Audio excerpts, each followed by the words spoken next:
भाजपा प्रदेश अध्यक्ष डॉक्टर सतीश पूनिया ने कहा है कि केंद्र सरकार वर्षों से लंबित किसानों के हितों को पूर्ण करने के लिए कार्य कर रही है, लेकिन विपक्ष लोगों को भ्रमित कर रहा है। उन्होंने कहा कि नए कृषि विधेयक के बाद किसान अपनी फसल का दाम स्वयं तय कर सकेगा।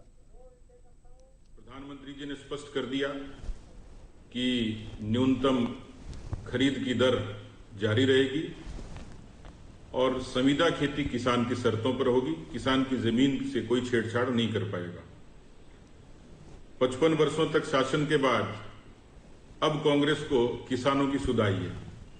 किसने मना किया था कि वो किसानों का कल्याण नहीं करते? आज पत्रकार वार्ता में खूब सारे बातें की हैं, लेकिन उन्होंने अटल जी के द्वारा किसान क्रेडिट कार्ड की योजना का अभिनंदन तो नहीं किया। उन्होंने देश के किसानों को एक बड़ी सौगात सॉइल हेल्थ कार्ड की, पीएम किसान की, फसल बीमा योजना की, इस तरीके की 1 लाख करोड़ के उस निवेश की जिसके जरिए किसानों का जीवन बदला जाएगा।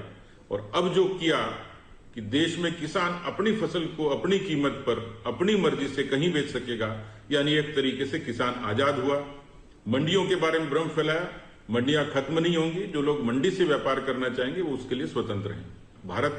भारत का किसान, भारत का मजदूर, भारत का नौजवान, भारत का व्यापारी, सब लोग देश पहले इस बात की फिक्र करते हैं। मुझे लगता है कि बहुत सारी चीजें जिनका समाधान भविष्य के गर्भ में है, पर इस बिल से निश्चित रूप से किसानों के जीवन में क्रांतिकारी बदलाव आएगा।